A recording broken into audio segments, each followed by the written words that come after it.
उद्यापासून नागपूरमध्ये 7 दिवसांचं हिवाळी अधिवेशन सुरू होणार आहे। पण आजच आक्रमक झालेल्या विरोधकांमुळे वातावरण चांगलंच तापलंय। महायुती सरकारने आयोजित केलेल्या चहापानावरती विरोधकांनी बहिष्कार टाकला। महाराष्ट्राच्या राजकारणामध्ये हा एक महत्त्वाचा क्षण मानला जातोय, कारण इतिहासामध्ये प्रथमच दोन्ही सभागृहामध्ये विरोधी पक्ष नेत्याशिवाय कामकाज होणार आहे। यावरूनच विरोधकांनी महायुती सरकारला चांगलंच धारेवर धरलंय। याशिवाय अधिवेशनामध्ये शेतकरी कर्जमाफी आणि अतिवृष्टी, तपोवनामधील वृक्षतोड, नगर परिषदेच्या निवडणुकांसह विविध मुद्दे हे गाजण्याची देखील शक्यता आहे। दोन्ही सभागृहाचे विरोधी पक्षनेते रिक्त आहेत,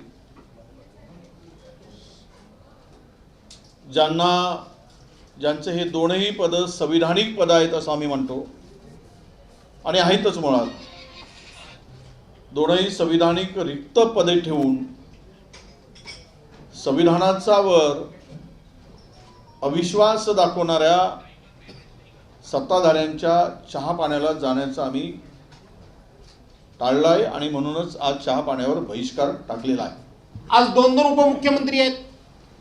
घटनेमध्ये कुठेही उपमुख्यमंत्री नेमण्याची तरतूद नाही, कायद्यामध्ये नाही, नियमामध्ये नाही।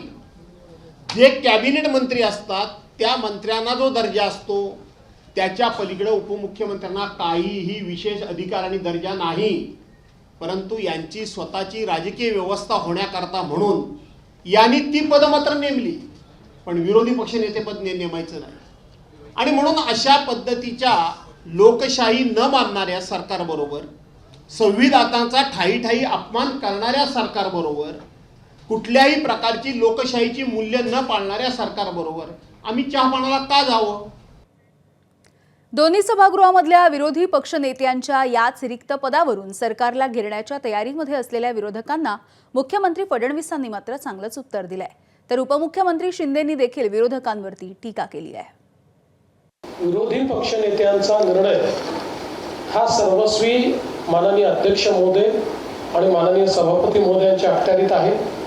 त्यामुळे त्या संदर्भात जो निर्णय माननीय अध्यक्ष महोदय, माननीय सभापती महोदय घेतील तो निर्णय आम्हाला मान्य असेल। त्या संदर्भात आमचा कुठला आग्रह नाही, कुठला दुराग्रह नाही। पण जनतेने त्यांना जे काही नाकारलं, झिडकारलं, विरोधी पक्ष नेता बनणे एवढे पण संख्याबळ नाही दिलं।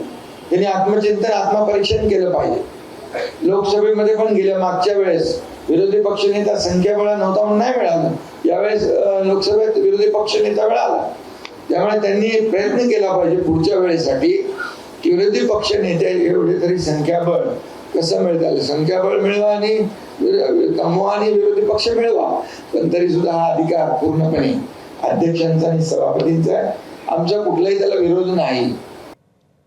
पुन्हा एकदा उद्धव ठाकरे आणि एकनाथ शिंदे यांच्यामध्ये सामना रंगल्याचं चित्र बघायला मिळालंय।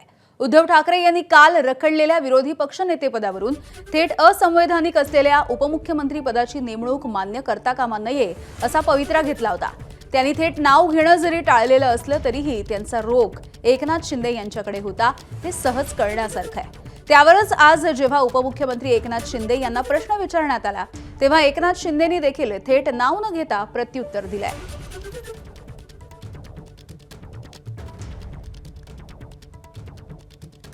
ताबडतोब त्यांनी विरोधी पक्षनेतेपद दोन्ही सभागृहाची जाहीर केली पाहिजेत आणि जर तुम्ही आम्हाला कायदे दाखवणार असाल तर मग उपमुख्यमंत्री पद हे तत्काळ रद्द केलं पाहिजे, कारण असं संविधानामध्ये कुठेही तरतूद नाही। विकासाचं जे काय आम्ही काम पुढे नेतोय याच्यातून विरोधी पक्षाने थोडा बोध घेतला पाहिजे। हे काय सारखं जळजळ मळमळ जळी स्थळी, आता काय ते विरोधी पक्ष नेता देत नाही मग उपमुख्यमंत्री पद रद्द करा।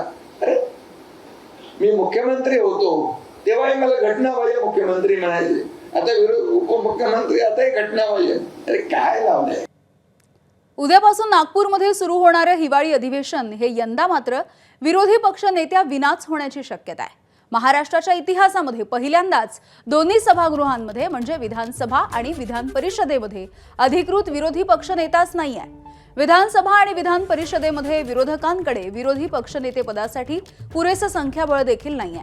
विरोधक जरी विरोधी पक्षनेतेपदासाठी आग्रही असले तरी सरकारकडून अधिवेशनामध्ये विरोधी पक्षनेता नेमण्याच्या हालचाली दिसत नाहीयेत। विधिमंडळाच्या कामकाज पत्रिकेमध्ये विरोधी पक्षनेता निवडीच्या संदर्भात कुठलाही उल्लेख नाही आहे. दरम्यान विधान परिषदेमध्ये काँग्रेसकडून सतीश पाटील आणि विधानसभेसाठी शिवसेना ठाकरे गटाकडून भास्कर जाधव यांच्या नावाचं पत्र देण्यात आलेलं आहे.